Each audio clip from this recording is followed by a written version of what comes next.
Hello. आज की class में आप सबका स्वागत है। आज हम स्टडी करने वाले हैं क्रोनिक रीनल फेलियर के बारे में। ये लेक्चर आप हिंदी में देख रहे हैं। यदि आप इंग्लिश में इसे समझना चाहते हैं तो आई बटन पर क्लिक करें, वहां से आपको इंग्लिश लेक्चर का लिंक मिल जाएगा, या आप डायरेक्ट चैनल को विजिट करके भी इस वीडियो को इंग्लिश में देख सकते हैं। CRF क्या है? CRF का मतलब है क्रोनिक रीनल फेलियर।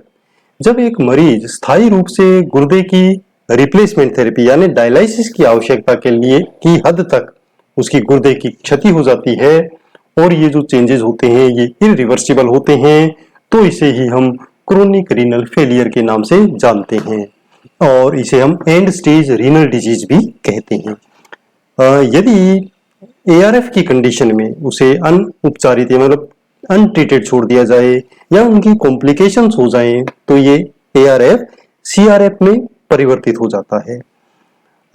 इसे अंतिम चरण गुर्दे के रोग यानी एंड स्टेज रीनल डिजीज के रूप में जानते हैं, क्योंकि इसके बाद किडनी को वापस ठीक करना नेक्स्ट टू इम्पॉसिबल।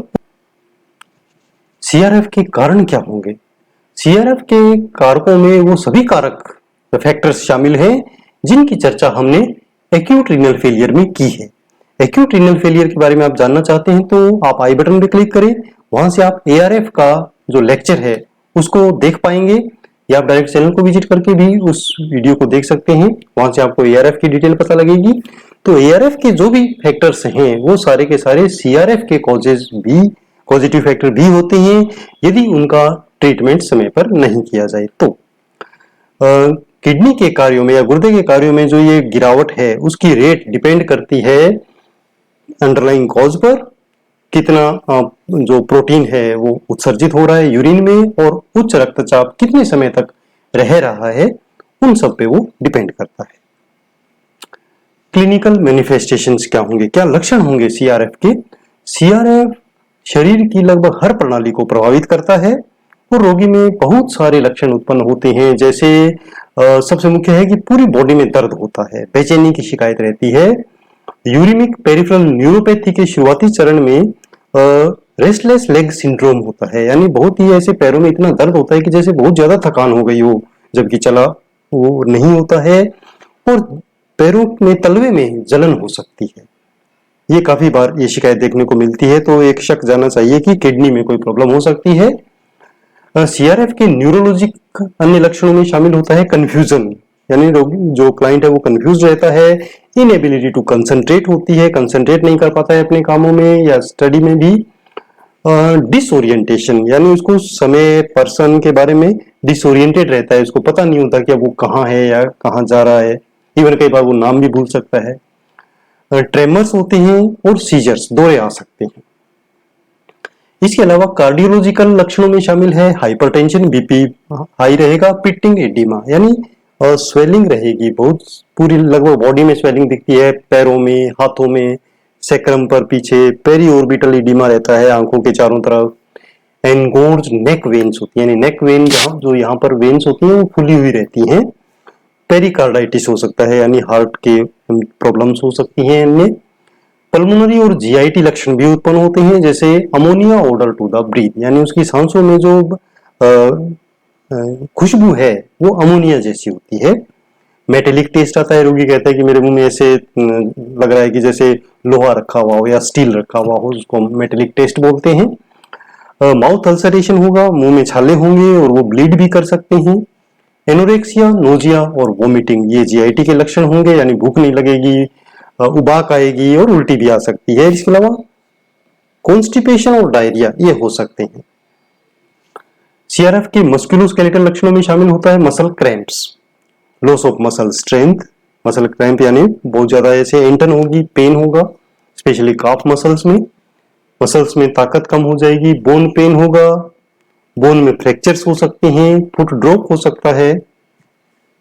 त्वचा संबंधी लक्षण भी उत्पन्न होते हैं, जैसे ग्रे ब्रॉन्ज कलर की स्किन हो जाएगी, ड्राई और फ्लैंकी जैसे स्केल्स होंगे स्किन के ऊपर, बिल्कुल ड्राई हो जाएगी।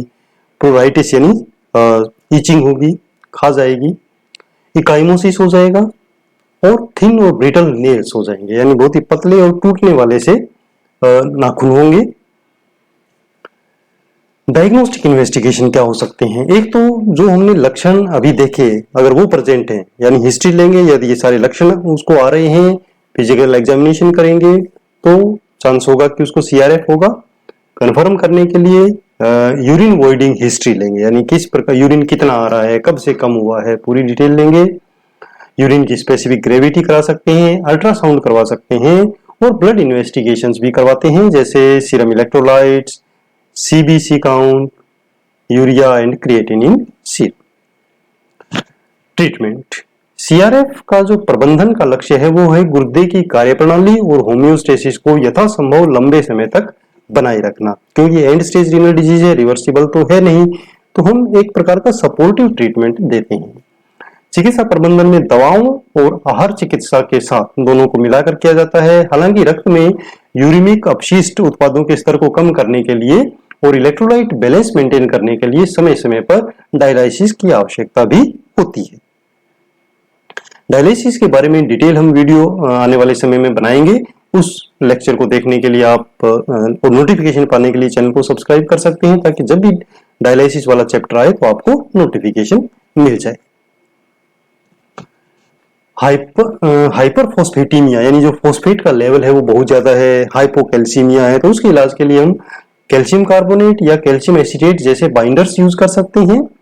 उच्च रक्तचाप को विभिन्न प्रकार के एंटी हाइपरटेंसिव ड्रग्स के द्वारा मैनेज किया जाता है।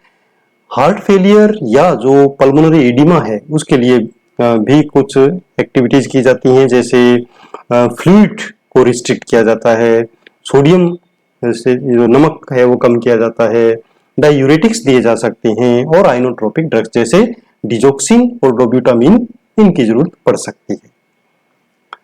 सीजर्स या दोनों को नियंत्रित करने के लिए आईवी डाइजापाम या फेनिटोइन सोडियम जैसी एंटी सीजर मेडिसिन यूज की जाती हैं, और एंड स्टेज रीनल डिजीज से जुड़ा हुआ जो एनीमिया है उसका इलाज इरिथ्रोपोइटिन से करते हैं। मेडिकल मैनेजमेंट में हीमोडायलिसिस के दौरान हीमोडायलिसिस जब हम करते हैं तो जो लाइंस होती हैं, जो ग्राफ्ट होते हैं, जो कैनुलास लगे होते हैं, उसमें रक्त के थक्के को जमने के लिए हिपेरिन का उपयोग भी किया जाता है, क्योंकि एंड स्टेज रीनल डिजीज में डायलिसिस एक मेन साइड ट्रीटमेंट के रूप में चलता है। समय समय पर उसकी आवश्यकता पड़ती है, वो हीमोडायलिसिस भी हो सकता है या पेरिटोनियल डायलिसिस भी हो सकता है। इनकी डिटेल आप शीघ्र ही जानेंगे अपडेटेड वीडियो में। सीआरएफ की मैनेजमेंट में आहार प्रबंधन का भी बहुत महत्वपूर्ण रोल है।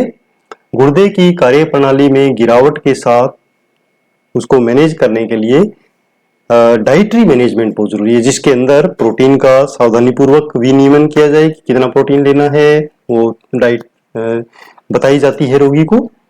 फ्लूइड्स कितने लेने हैं वो भी रिस्ट्रिक्ट करने पड़ते हैं, सोडियम को रिस्ट्रिक्ट किया जाता है, पोटेशियम के ऊपर भी रिस्ट्रिक्शन होता है। इसी प्रकार पर्याप्त मात्रा में कैलोरी रोगी को दी जानी चाहिए ताकि न्यूट्रिशनल इम्बैलेंस ना हो, और विटामिन सप्लीमेंटेशन भी दिए जाने चाहिए।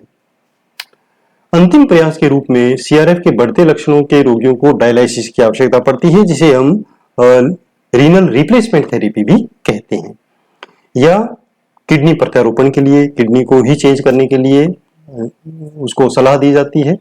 डायलिसिस आमतौर पर तब शुरू किया जाता है जब रोगी मेडिकल उपचार के साथ साथ पर्याप्त जो डाइट मैनेजमेंट या जीवन शैली है उसको मैनेज नहीं रख पाता है, और जो यूरिनिक वेस्ट प्रोडक्ट्स है वो इंक्रीज हो जाते हैं।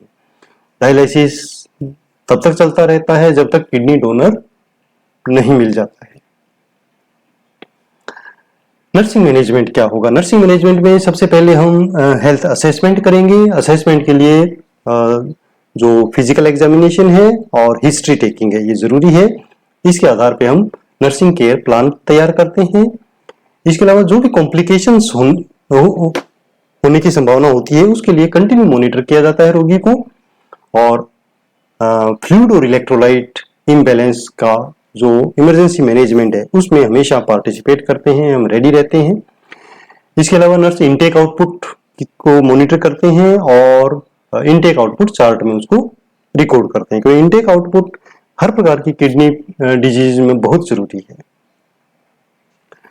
रोगी की प्रगति और उपचार के संबंध में रोगी का क्या रेस्पॉन्स है, रोगी की जो बॉडी है वो कितना रेस्पॉन्स दे रही है ट्रीटमेंट को, उसका सबका आंकलन किया जाता है और जरूरत के अनुसार रोगी को फिजिकल एंड मेंटल सपोर्ट प्रदान करते हैं।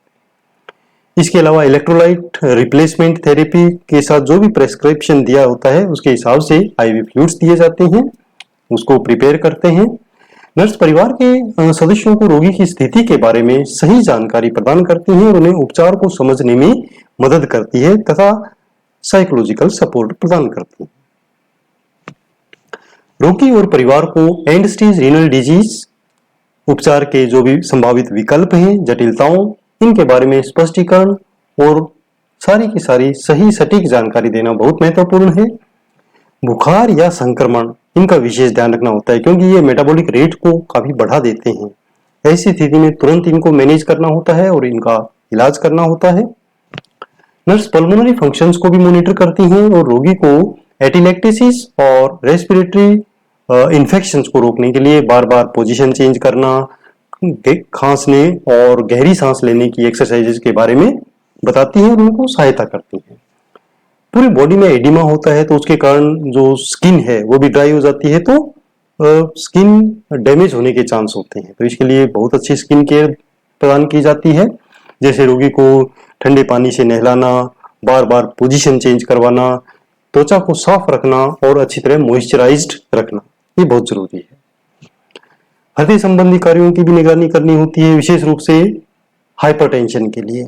बीपी को नियंत्रित करने के लिए जो भी दवाएं प्रेस्क्राइब्ड हैं वो समय पर देनी जरूरी है, वो दी जाती हैं और जो भी निर्धारित डाइट है उसके संबंध में रोगी को लगातार एनकरेज करते रहना और उसको स्वास्थ्य शिक्षा देना बहुत महत्वपूर्ण है। रोगी की प्रगति, उपचार के नियमों और घरेलू देखभाल यानी डिस्चार्ज के बाद होम केयर कैसे करना है उसके बारे में भी स्वास्थ्य शिक्षा प्रदान की जाती है। डिस्चार्ज प्लानिंग के दौरान रोगी और परिवार को बीमारी के बिगड़ते हुए संकेतों, सीआरएफ के जो डेंजर साइन है उनके बारे में स्वास्थ्य शिक्षा दी जाती है, जैसे उल्टी, जो यूरिन आउटपुट है वो कम हो जाए, सांस में अमोनिया की गंध आए, मांसपेशियों में बहुत ज्यादा दर्द हो, ऐंठन हो जाए, इन सब के बारे में बताते हैं। और जो हीमोडायलिसिस के लिए जो फिस्टुला लगाया हुआ है उसमें क्लोटिंग वगैरह हो गई है या उसमें इन्फेक्शन हो गया है तो उन्हें समझाया जाता है कि तुरंत आप फॉलोअप केयर के लिए वापस आएंगे। Thank you students. ऐसे ही उपयोगी वीडियोस देखने के लिए आप चैनल को सब्सक्राइब कर सकते हैं, फेसबुक पेज लाइक कर सकते हैं और अपने नोट्स बनाने के लिए mynursingstudents.blogspot.com इस ब्लॉग को विजिट कर सकते हैं। फॉलो कर सकते हैं मुझे ट्विटर पर, इंस्टाग्राम पर और Facebook group nursing notes join कर सकते हैं। धन्यवाद। आपका दिन शुभ हो।